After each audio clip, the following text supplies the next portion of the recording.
بسم اللہ الرحمن الرحیم الحمد للہ الذی ہدانا لہذا وما كنا لنہتدی لولا ان ہدانا اللہ ونشہد ان لا الہ الا اللہ وحدہ لا شریک لہ ونشہد ان سیدنا ومولانا محمدا عبدہ ورسولہ اما بعد فقد قال رسول اللہ صلی اللہ علیہ وسلم من نفس عن مؤمن كربة من كرب الدنيا نفس الله عنه كربة من كرب يوم القيامة ومن يسر على معسر يسر الله عليه في الدنيا والآخرة ومن ستر مسلما ستره الله في الدنيا والآخرة والله في عون العبد ما كان العبد في عون أخيه صدق رسولنا النبينا الكريم صلى الله عليه وسلم۔ حضرت جنید بغدادی رحمۃ اللہ علیہ دریائے دجلہ کے کنارے چہل قدمی کرتے ہوئے جا رہے تھے۔ قریب سے دریا میں ایک کشتی گزری۔ اس کشتی میں اوباش قسم کے نوجوان بیٹھے ہوئے تھے۔ کشتی میں کچھ بدماش قسم کے نوجوان بیٹھے ہوئے تھے اور گاتے بجاتے ہوئے جا رہے تھے، اور جب گانا بجانا ہو رہا ہو اور ہنسی مذاق کی محفل ہو، اس موقع پر اگر کوئی ملا پاس سے گزرے تو اس ملا کا مذاق اڑانا بھی تفریح کا ایک حصہ ہوتا ہے۔ یعنی جنید بغدادی رحمۃ اللہ علیہ کا ان لوگوں نے مذاق اڑایا۔ چنانچہ ان اوباش لوگوں نے حضرت جنید بغدادی رحمۃ اللہ علیہ کا مذاق اڑایا اور آپ پر کچھ فقرے کسے۔ حضرت کے ساتھ ایک صاحب اور تھے، جنید بغدادی رحمۃ اللہ علیہ کے ساتھ ایک اور ساتھی تھے۔ انہوں نے یہ صورتحال دیکھ کر فرمایا کہ حضرت آپ ان کے حق میں بد دعا فرما دیں۔ ان لوگوں نے آپ کی مذاق اڑائی تو آپ ان کے حق میں بد دعا فرما دیں، کیونکہ یہ لوگ اتنے گستاخ ہیں کہ ایک طرف تو خود فسق و فجور اور گناہوں میں مبتلا ہے اور دوسری طرف اللہ والوں کا مذاق اڑا رہے ہیں۔ حضرت جنید بغدادی رحمۃ اللہ علیہ نے فوراً دعا کے لیے ہاتھ اٹھائے۔ ان کے ساتھی نے ان کو بد دعا کا کہا تو جنید بغدادی رحمۃ اللہ علیہ نے فوراً دعا کے لیے ہاتھ اٹھائے اور فرمایا، اے اللہ، آپ نے ان نوجوانوں کو جس طرح یہاں دنیا میں خوشیاں عطا فرمائی ہے، ان کے اعمال ایسے کر دیجئے کہ مرنے کے بعد آخرت میں بھی ان کو خوشیاں نصیب ہو۔ بد دعا کرنے کا کہا، لیکن ان کے لیے اچھی دعا فرمائی۔ کیا دعا کی کہ جس طرح یہاں دنیا میں اے اللہ تو نے ان کو خوشیاں عطا فرمائی ہے، ان کے اعمال تو ایسے کر دیجئے کہ آخرت میں مرنے کے بعد بھی ان کو خوشیاں نصیب ہو۔ دیکھیے، ان کی ذات سے نفرت نہیں فرمائی۔ بات اپنی اصل یہی چل رہی تھی کہ ہمیں کسی گنہگار سے نفرت نہیں کرنی، بلکہ اس کے گناہوں سے نفرت کرنی ہے۔ گنہگار سے نفرت کرنا یہ حرام ہے، گناہوں سے نفرت کرنا یہ واجب ہے۔ تو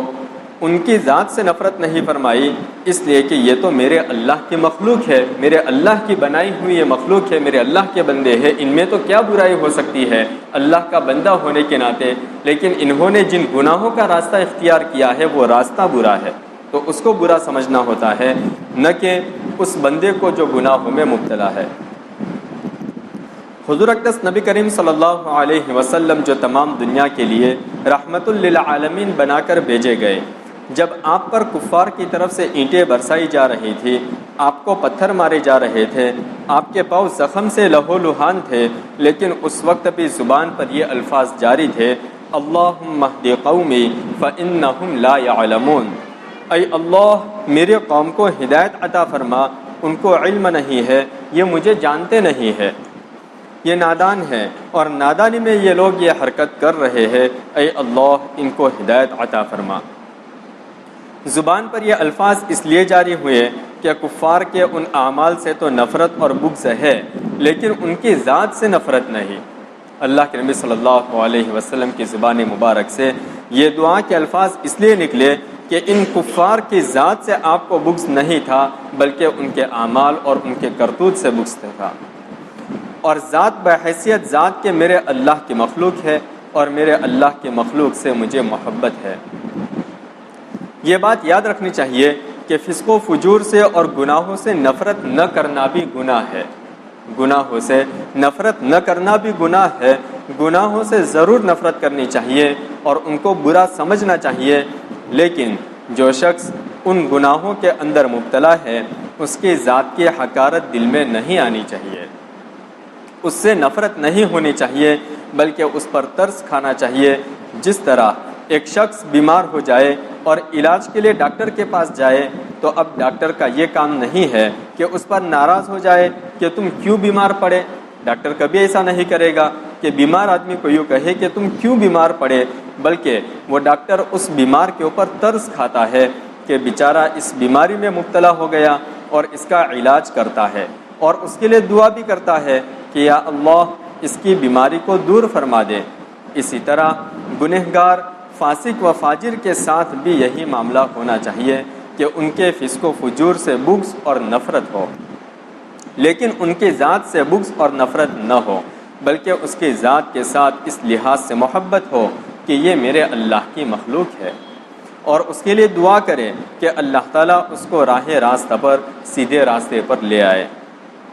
ایک حدیث میں ہے کہ ایک مرتبہ حضور نبی کریم صلی اللہ علیہ وسلم نے ارشاد فرمایا کہ ایک شخص اللہ تعالیٰ کی بارگاہ میں پیش ہوا۔ جب وہ پیش ہوا تو اللہ تعالیٰ نے فرشتوں سے فرمایا کہ اس کا اعمال نامہ دیکھو کہ اس نے کیا کیا اعمال کیے ہیں۔ جب فرشتوں نے دیکھا تو یہ معلوم ہوا کہ اس کا اعمال نامہ نیکیوں سے تقریباً خالی ہے، اس کے اعمال نامے میں نیکیاں ہے ہی نہیں، نہ نماز ہے، نہ روزہ ہے، نہ کوئی اور عبادت ہے، بس دن رات تجارت کرتا رہتا تھا، رات دن کمانے میں مشغول رہتا تھا۔ اللہ تعالیٰ تمام بندوں کے بارے میں سب کچھ جانتے ہیں، لیکن دوسروں کے سامنے ظاہر کرانے کے لیے فرشتوں سے پوچھتے ہیں۔ اللہ تعالیٰ کو تو سب معلوم ہے کہ اس کے اعمال نامے میں کیا لکھا ہوا ہے، لیکن اور لوگوں کو پتہ چلے اس واسطے اللہ تعالیٰ فرشتوں سے پوچھتے ہیں کہ ذرا اچھی طرح دیکھو کہ کوئی اور نیک عمل اعمال نامے میں ہے یا نہیں۔ اس وقت فرشتے عرض کرتے ہیں کہ ہاں اس کا ایک نیک عمل ہے، وہ یہ کہ یہ شخص اگرچہ کوئی خاص نیک عمل تو نہیں کرتا تھا، لیکن یہ تجارت کرتا تھا اور اپنے غلاموں کو، اپنے نوکروں کو تجارت کا سامان دے کر بیچتا کہ جا کر یہ سامان بیچ کر اس کے پیسے لا کر مجھے دو۔ اس شخص نے اپنے غلاموں کو یہ تاکید کر رکھی تھی، اس کا اچھا عمل یہ تھا کہ اس نے اپنے غلاموں کو یہ بات کہہ کر کے رکھی تھی کہ جب کسی کو کوئی سامان بیچو اور تم یہ دیکھو کہ وہ شخص تنگ دستہ اور مفلس ہے، غریب ہے، تو اس کے ساتھ نرمی کا معاملہ کرنا۔ اگر اس کو ادھار دیا ہے تو اس سے ادھار وصول کرنے میں بہت سختی سے کام مت لینا، اور کبھی کسی کو معاف بھی کر دیا کرنا۔ اگر کوئی بہت زیادہ غریب ہے اور کچھ پیسے باقی رہتے ہیں، وہ نہیں دے سک رہا ہے، تو تم اس کو معاف بھی کر دینا۔ چنانچہ ساری عمر تجارت کے اندر اس کا یہی معمول رہا کہ جب کسی تنگ دست سے معاملہ کیا تو یا تو اس کو مہلت دے دی، پیسہ چکانے میں اس کو وقت دے دیا،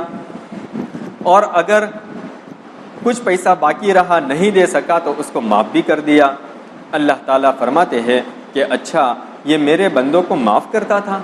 یہ میرے بندوں کو معاف کر دیتا تھا، تو میں اس بات کا زیادہ مستحق ہوں کہ میں اس کو معاف کروں۔ چنانچہ پھر فرشتوں کو حکم دے دیا کہ اس سے درگزر کا معاملہ کرو اور اس کو جنت میں بھیج دو۔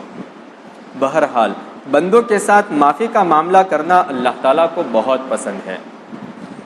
لیکن ایک بات یاد رکھنی چاہیے کہ اوپر کا معاملہ یہ رحمت کا معاملہ ہے۔ اوپر کے واقعے میں جو بات ذکر کی گئی کہ اس کے اعمال نامے میں نہ نماز ہے، نہ روزہ ہے، کچھ نہیں ہے، بس یہی اس کا ایک عمل تھا، تو یہ معاملہ رحمت کا معاملہ ہے،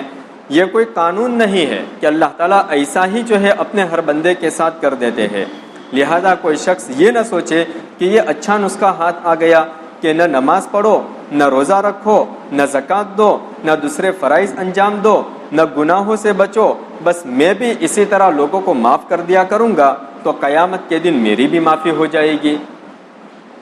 یہ درست نہیں ہے، اس لیے کہ یہ معاملہ رحمت کا ہے، اور اللہ کی رحمت کسی قاعدے اور قانون کی پابند نہیں ہوتی۔ وہ جس کو چاہے اپنی رحمت سے بخش دے، لیکن قانون یہ ہے کہ فرائض کی ادائیگی ضرور کرنی ہے، گناہوں سے بچنا ضروری ہے۔ اگر کوئی شخص فرائض کی ادائیگی نہیں کرتا یا گناہوں سے نہیں بچتا، اگر کوئی شخص نمازیں نہیں پڑھتا یا گناہوں سے نہیں بچتا تو محض کسی ایک عمل کی بنیاد پر تکیہ کر کے بیٹھ جائے یا امید لگا کر کے بیٹھ جائے کہ بس اس ایک عمل کے ذریعے میری چھٹی ہو جائے گی، اللہ مجھے معاف کر دیں گے، تو یہ بات درست نہیں، اس لیے کہ یہ اللہ تعالیٰ کا قانون نہیں ہے۔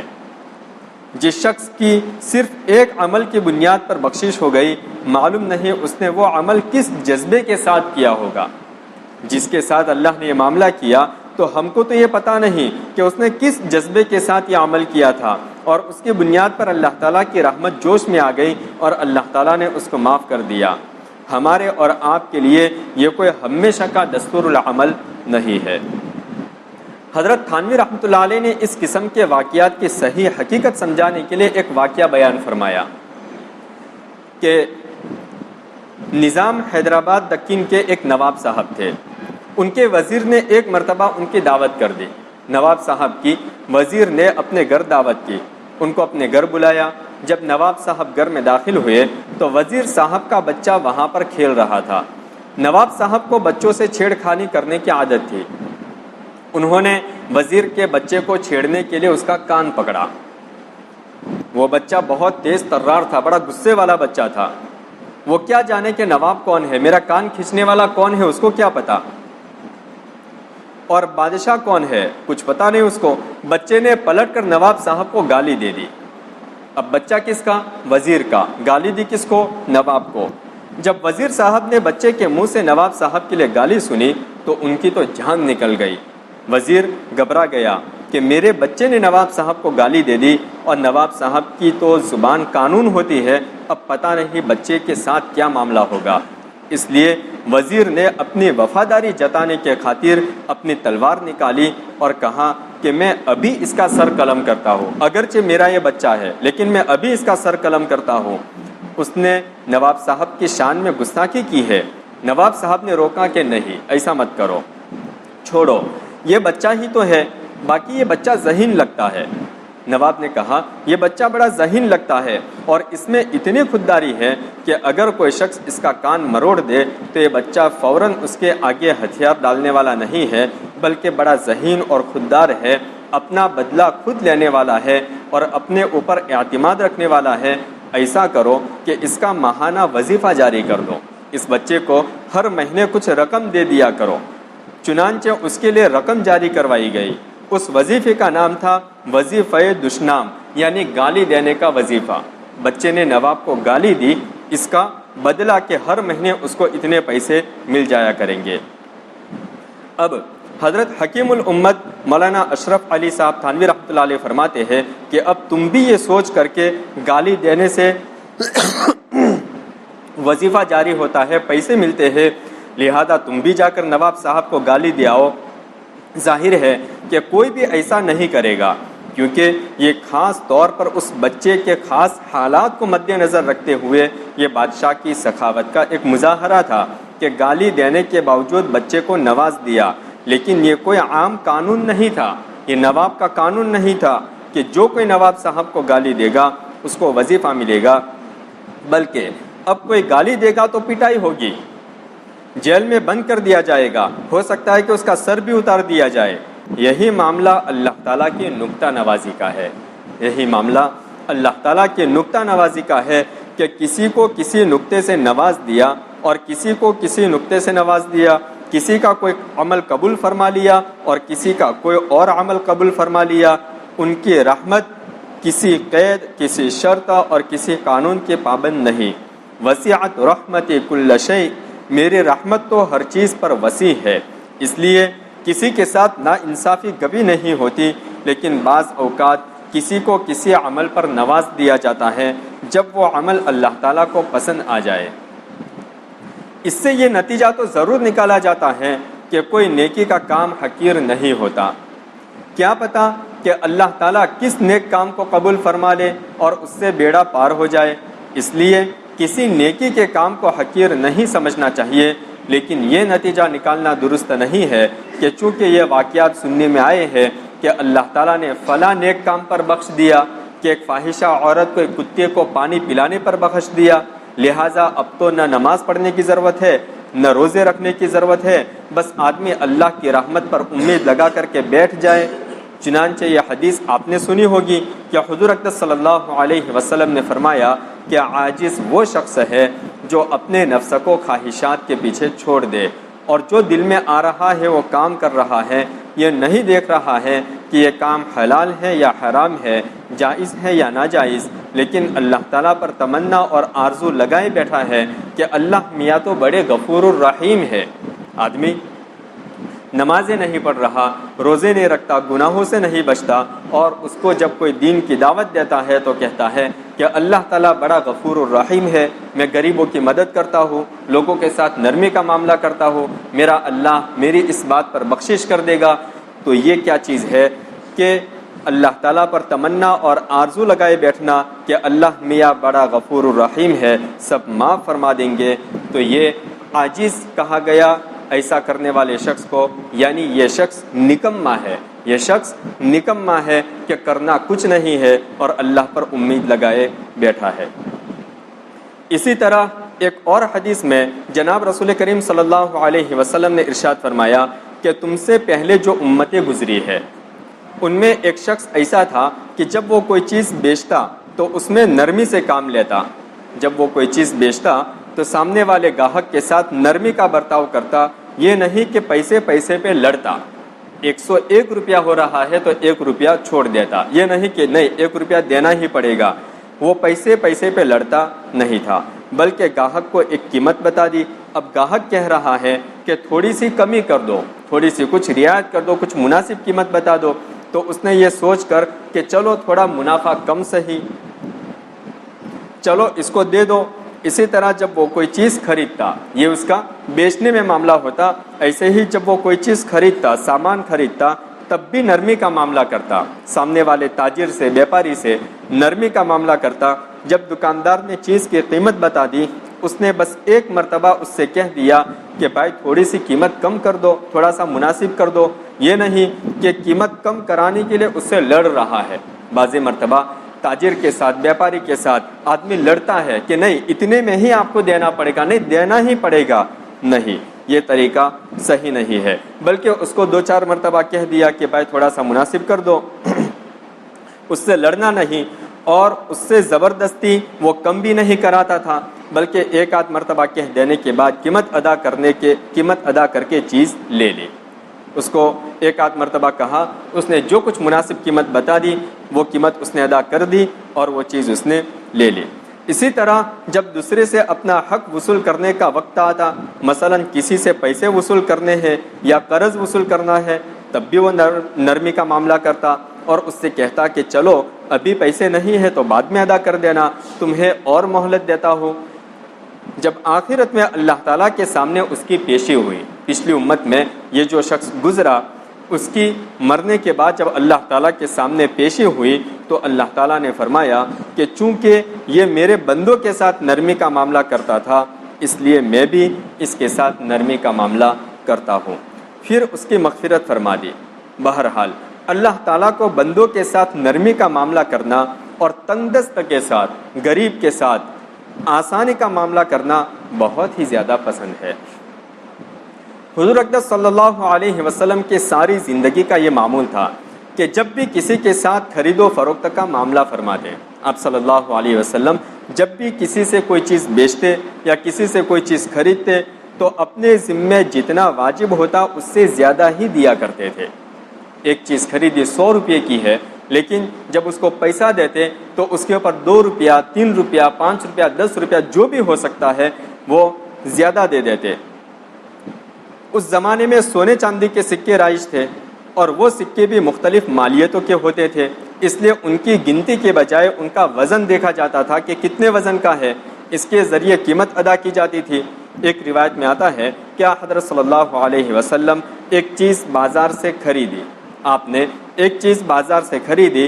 دراہم کے ذریعے، سونے کے سکوں کے ذریعے جب اس کی قیمت ادا فرمانے لگے تو آپ نے وزن کرنے والے سے فرمایا، سونے کے سکے قیمت میں وزن کر کے اس کو دیے جانے تھے، تو آپ نے وزن کرنے والے سے فرمایا زن ورجع،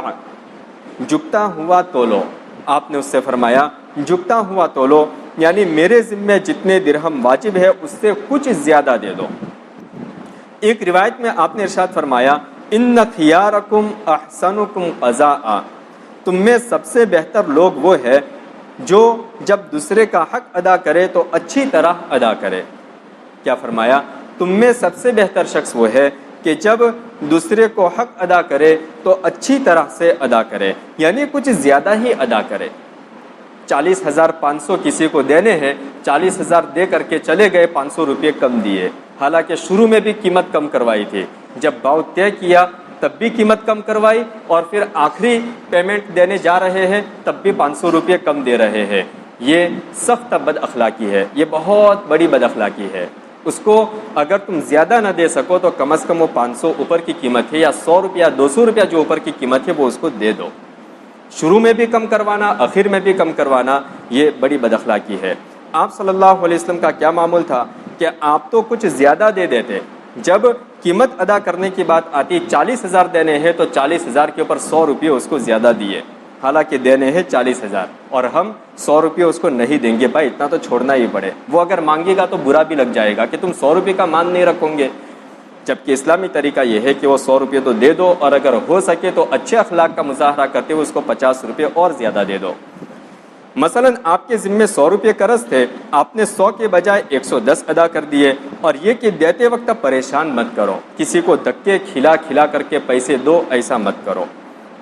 چکر نہ کٹواؤ، ٹال مٹول نہ کرو۔ یہ سب باتیں اچھی طرح ادا کرنے اور حسن سلوک کے ساتھ ادا کرنے میں داخل ہے۔ یہ اسلامی اخلاق ہے کہ وقت پر ادا کرے، ٹال مٹول نہ کرے، چکر نہ کٹوائے، اس کو دھکے نہ کھلائے۔